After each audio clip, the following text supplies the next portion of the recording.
전도라는 주제로 하나님 말씀을 전할 때 크신 은혜가 있기를 축원합니다. 세상에는 복음을 들어보지 못한 사람들이 많습니다. 또한 복음을 제대로 들어보지 못한 사람을 포함해서 말이죠.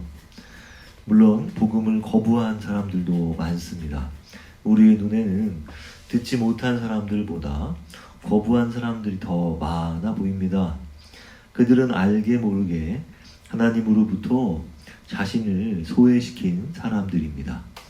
그들은 안타깝게도 복음이 얼마나 놀라운 하나님의 은혜인지를 모르기에 복음을 멀리하여 인생을 헛되이 삽니다. 자신이 받은 고귀한 생명의 가치를 세상 나라 유혹에 빼앗겨 영혼이 털리고 세상 욕망에 빠져 인생을 멋대로 탕진하고 맙니다. 죄와 사망의 권세에서 벗어나지 못하는 것입니다. 그들에게나 우리에게나 복음은 참으로 세상에서 바꿀 수 없는 가장 중요한 영원한 생명값인데도 말이죠. 그 놀라운 복음을 제대로 알아듣는다면 하나님께서 얼마나 위대하신 분이신지를, 그리고 자신이 얼마나 귀한 존재인지를 그제서야 깨닫게 될 사람들도 많습니다. 그런데도 그런 영혼들이 하나둘 하나님을 모른 채 생을 마감하는데도 그저 하나님 나라 복음을 우리만 알고 산다면 우리도 예수 그리스도의 제자라는 책임에서 벗어나지 못할 것입니다. 하나님께서는 상급이 있다고 말씀하셨잖아요. 예수님께서 여러 가지 비유를 통해서 상급에 대한 말씀을 하셨습니다. 우리는 하나님께로부터 부르심 받아 세상에 보냄받은 사람이라는 것을 우리는 망각하고 사는 것입니다. 하나님은 모든 세상의 유일한 신이십니다. 디모데전서 2장 4절, 하나님은 한 분이시요 또 하나님과 사람 사이에 중보자도 한 분이시니 그 사람이신 그리스도 예수라. 그가 모든 사람을 위하여 자기를 대속물로 주셨으니. 세상 유일한 신이 하나님이 아니라면, 우리를 구원한 자가 유일한 예수 그리스도가 아니라면 기독교 선교는 있을 이유가 없는 것입니다. 우리에게 주어진 이 세계 복음화의 명령은 성경 전체에서 찾을 수 있습니다. 먼저 천지 만물을 지으신 하나님의 창조에서 볼 수 있고요. 모든 사람이 구원받으며 진리를 아는 데 이르시기를 원하시는 하나님의 자비한 성품에서 볼 수 있고요. 아브라함의 씨를 통해서 열방의 복을 얻게 될 것이라는 그 하나님의 약속에서 볼 수 있고요. 그 아들 그리스도의 우주적인 그 통치권을 통해서 볼 수 있고요. 죄를 깨닫게 하시고 교회로 하여금 그리스도를 전하도록 부르시고 보내시는 그 성령의 역사를 통해서도 볼 수 있는 것입니다. 우리가 전하는 이 복음은 하나님이 하나님 되시게 하는 것입니다. 하나님이 어떤 분이신지, 하나님의 위엄과 영광과 권세가 얼마나 큰지 알리는 것입니다. 우리의 메시지는 우리를 전하는 게 아닙니다. 인간의 문화나 전통이나 자신을 선전하는 게 아니라 하나님이 오직 하나님 되시게 해야 하는 것입니다. 또한 땅의 모든 권세가 오직 그리스도께 속하였기에 우리는 열방으로 담대히 나아갈 수 있는 것입니다. 우리에게 모든 민족을 제자 삼도록 부르셨기에 이 땅의 모든 권세는 예수 그리스도 앞에 굴복해야 합니다. 엎드려 경배해야 합니다.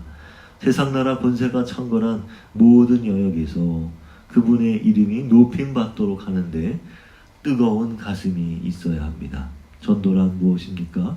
기쁜 소식을 알리는 것, 좋은 소식을 전하는 것을 전도라 합니다.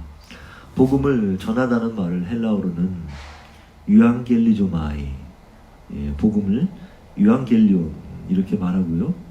한자말로 전도를 복음을 선포하는 것, 복음을 증언하는 것이라고 말합니다.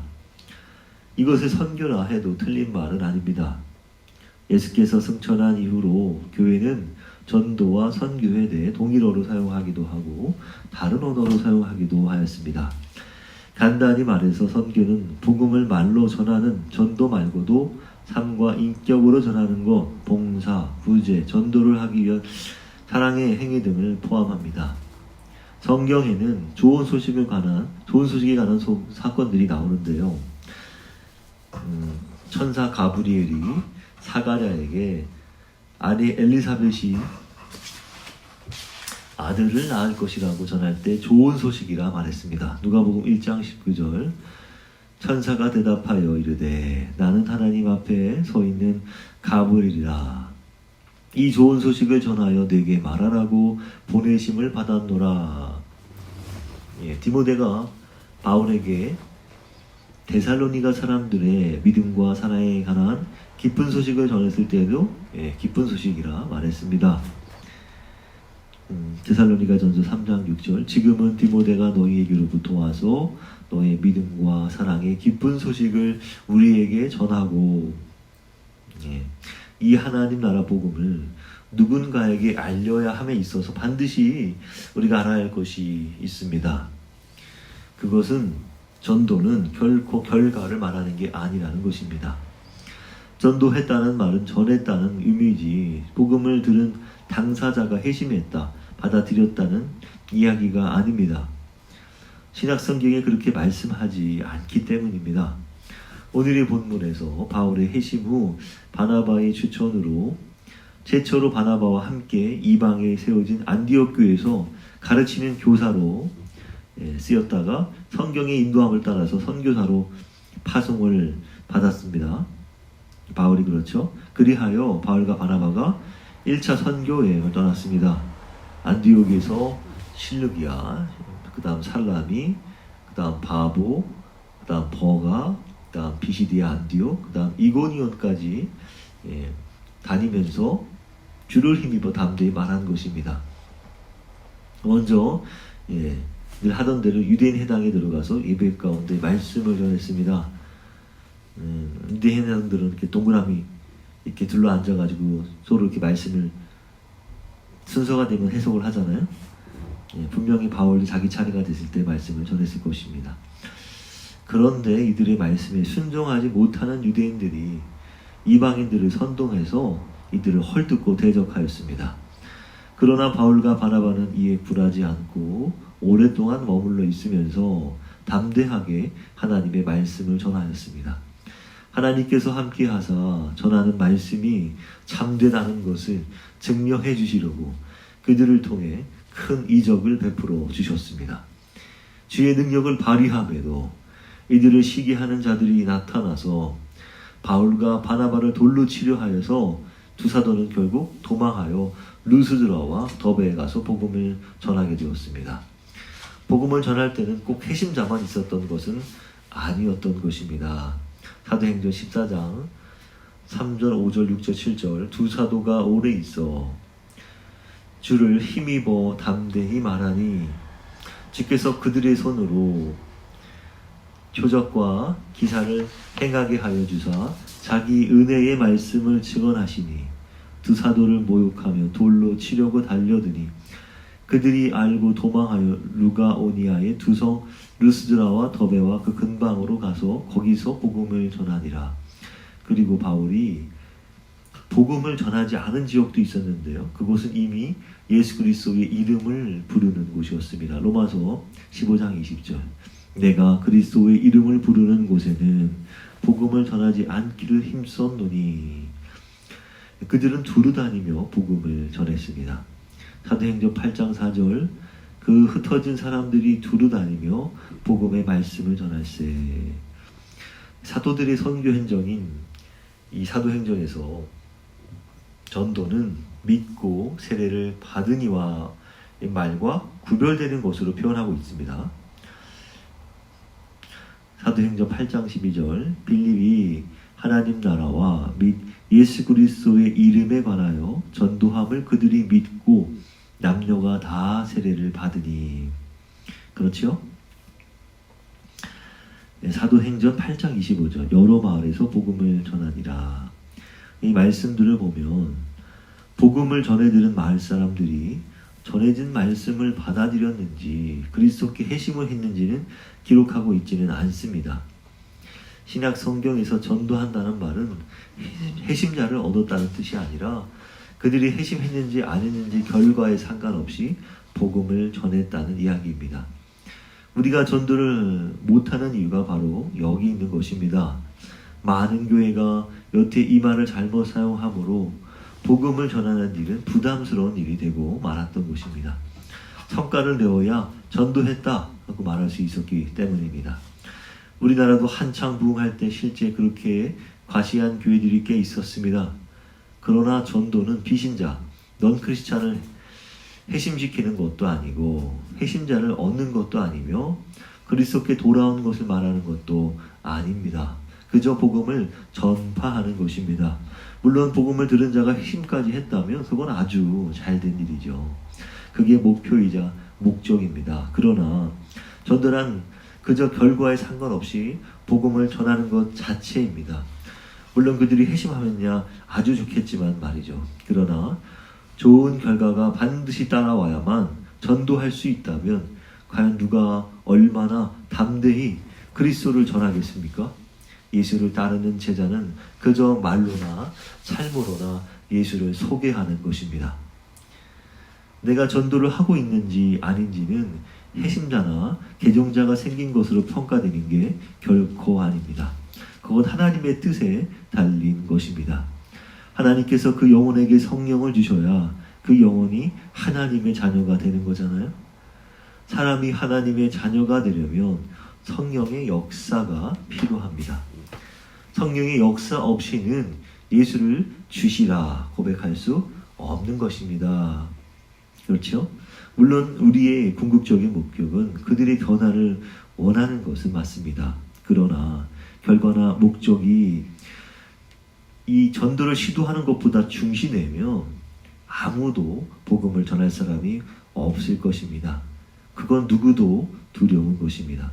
내가 전한 전도 대상자가 회심을 할지 안 할지 어떻게 장담하겠습니까?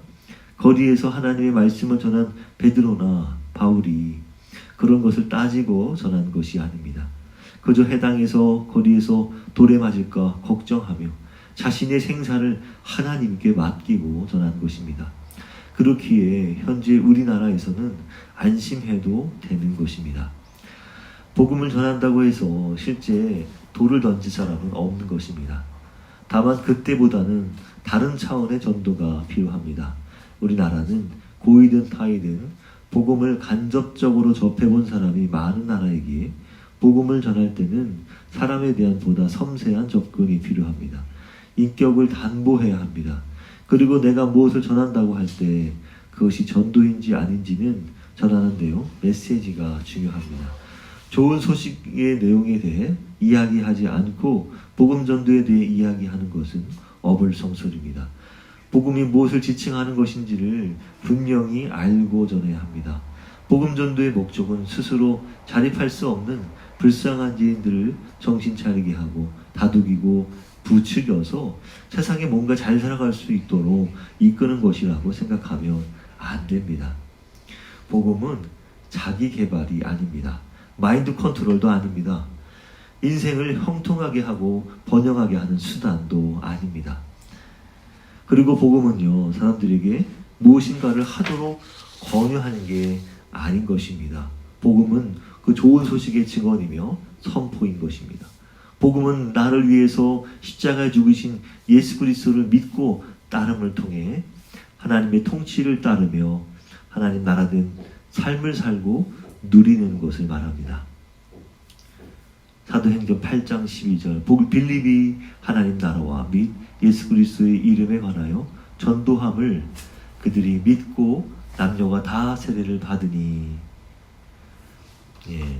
여기서 믿고 세례를 받았다는 말이 전도했다는 말에 다 포함된다면 굳이 이런 설명이 필요하겠습니까? 예수 그리스도의 이름에 관하여 전도했다 이렇게 끝났겠죠. 그러나 그렇게 설명하지 않고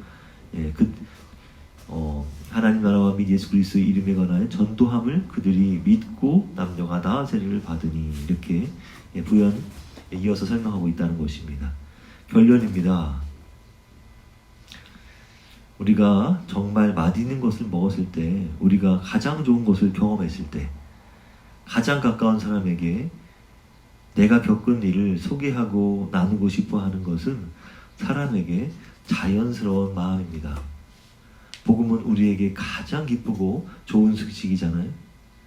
우울한 현세의 삶을 빛으로 바꿔주고 하나님 나라로 살게 하는 말할 수 없는 은혜요 복인 것입니다. 그렇기에 마음에서 우러나와서 누군가에게 나누고 싶어 할 때 전하는 것입니다.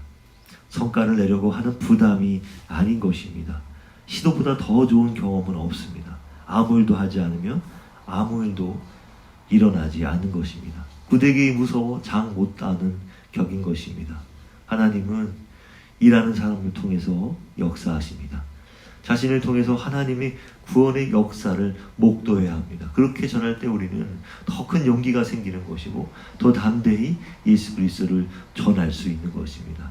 그렇게 전하는 저와 여러분 되시기를 간절히 축복합니다. 기도하겠습니다.